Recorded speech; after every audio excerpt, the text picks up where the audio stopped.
स्वागत है आपका हमारे YouTube चैनल में। थंबनेल देखकर तब समझ गए होंगे कि आज हम एक राष्ट्र एक चुनाव के बारे में विस्तार से जानेंगे। तो जो एक राष्ट्र एक चुनाव है वो ऐसी प्रक्रिया है जहां अलग अलग चुनाव न होकर के प्रत्येक 5 वर्ष राज्यसभा और लोकसभा के चुनाव एक साथ संपन्न हो। अर्थात जैसे कि अभी चुनाव होते हैं 5 वर्ष में लोकसभा के हो गए, फिर कहीं विधानसभा के चुनाव चल रहे हैं, ऐसे अलग अलग ना होकर के एक साथ चुनाव कराए जाएं। जो इसके उद्देश्य और लाभ हैं वो निम्नलिखित हैं। जैसे चुनावों की आवर्ती तथा उनसे जुड़ी लागतों को कम करना। आवर्ती अर्थात बार बार होने वाले चुनावों को बार बार ना करा करके एक साथ ही करा लेना, जिससे कि उनमें जो लागत आ रही है बार बार सरकार का खर्च है वो कम हो जाए। शासन में निरंतरता बनी रहे और नीतिगत निर्णय लेने में देरी में जो नीतिगत निर्णय लिए जाते हैं सरकार द्वारा उनमें भी देरी नहीं होगी। संसाधनों को कहीं और इस्तेमाल नहीं किया जा सकेगा, अर्थात संसाधनों का बार बार इस्तेमाल भी नहीं होगा। एक साथ चुनाव होंगे, एक ही साथ सारे संसाधन इस्तेमाल हो जाएंगे। क्षेत्रीय दलों की प्रासंगिकता बनी रहेगी। राजनीतिक अवसरों में वृद्धि होगी। वित्तीय बोझ में कमी आएगी, क्योंकि एक बार में ही चुनाव हो जाएंगे तो बार बार पैसे खर्च करने की जरूरत नहीं पड़ेगी सरकार को। इसकी पृष्ठभूमि है, इसका इतिहास है, इसके बारे में देखेंगे कि यह व्यवस्था पहली बार है। इससे भी पहले एक राष्ट्रीय चुनाव की प्रक्रिया अपनाई जा चुकी है। तो इस बारे में देखेंगे। जो ये अवधारणा है हमारे देश में ये नई नहीं है, क्योंकि संविधान के अंगीकार किए जाने के बाद भी 1951 1967 में लोकसभा और सभी राज्य विधानसभा के चुनाव एक साथ आयोजित किए गए थे।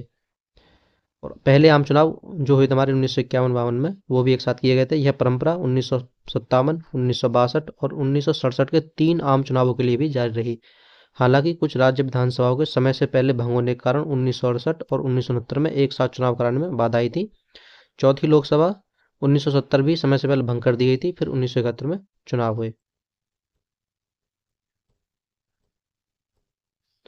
पहली, दूसरी और तीसरी जो लोकसभा ने 5 वर्षों का अपना कार्यकाल पूरा किया था, जबकि आपातकाल की उस उद्घोषणा के कारण पांचवी लोकसभा कार्यकाल अनुच्छेद 352 के तहत 1977 तक बढ़ा दिया गया। इसके बाद ही कुछ ही जैसे 8वीं 10वीं और 14वीं 15वीं लोकसभाएं अपने 5 वर्षों का पूर्ण कार्यकाल मतलब कंप्लीट कर सकी, जबकि छठी 7वीं 9वीं 11वीं और 12वीं 13वीं सहित अन्य लोकसभा को समय से पहले भंग कर दिया गया।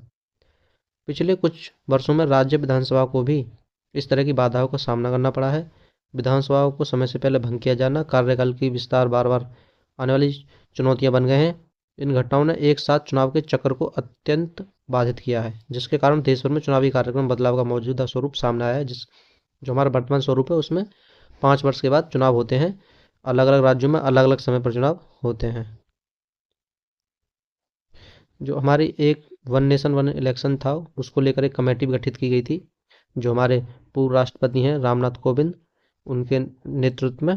तो उनकी जो कमेटी थी उन्होंने सुझाव दिया था। 2 सितंबर 2003 को ये कमेटी बनाई गई थी और 14 मार्च 2024 को राष्ट्रपति द्रौपदी मुर्मू, जो हमारी वर्तमान राष्ट्रपति हैं, उनको अपनी रिपोर्ट सौंपी थी। समिति ने एक राष्ट्र एक चुनाव के पक्ष में अपना सुझाव दिया। समिति ने एक साथ चुनाव की व्यवस्था 2 चरणों में लागू करने की सिफारिश की। पहला चरण लोकसभा और राज्य विधानसभा के चुनाव एक साथ कराना, जो हमारी लोकसभा राज्य विधानसभा उनका एक साथ कराना। और दूसरा चरण है लोकसभा राज्य विधानसभा के चुनावों के 100 दिन के भीतर नगर पालिका और पंचायतों के चुनाव कराना। जो गाँव में प्रधानी के चुनाव होते हैं, जो नगर पालिका के होते हैं, उनको दूसरे चरण में कराने की यहाँ बात कही गई है। और वन नेशन वन इलेक्शन को लागू करने के लिए संविधान में कुछ बदलाव की जरूरत है। जैसे पैनल ने संविधान का अनुच्छेद 83 है और अनुच्छेद 172 में संशोधन की सिफारिश की है। इस संविधान संशोधन को राज्यों के अनुमोदन की आवश्यकता नहीं होगी। राज्यों का अनुसमर्थन।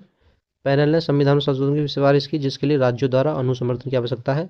संविधान का अनुच्छेद 324A पंचायत और नगर पालिकाओं में एक साथ चुनाव करने की अनुमति देता है और अनुच्छेद 325 भारत के चुनाव आयोग को राज्य चुनाव अधिकारियों को परामर्श से एक सामान्य मतदाता सूची और मतदाता पहचान तैयार करने की अनुमति देता है। इसकी कुछ चुनौतियां भी हैं इसके सामने, जो हमारी परेशानी है, चुनौतियां हैं, बाधा हैं। कुछ बाधाएं भी हैं, उनको देखते हैं। तो इसमें पहला पॉइंट याद आए कि इसके द्वारा संवैधानिक ढांचे का उल्लंघन होगा, क्योंकि संविधान में संघ और राज्यों के लिए अलग अलग स्वतंत्र चुनावी चक्रों की परिकल्पना की गई है, जिससे संघीय ढांचों के भीतर उनकी स्वायत्तता का सम्मान किया गया है। दूसरी इसकी बाधा है मूल संरचना सिद्धांत का स्वाभाविक उल्लंघन। इसकी दूसरी जो बाधा है वो है मूल संरचना सिद्धांत का संभावित उल्लंघन। उच्चतम न्यायालय के मूल संरचना सिद्धांत में कहा गया है कि संविधान की कुछ विशेषताओं को संविधान संशोधन द्वारा भी परिवर्तित नहीं किया जा सकता। स्वतंत्र एवं निष्पक्ष चुनाव इस मूल संरचना का भाग माने जाते हैं।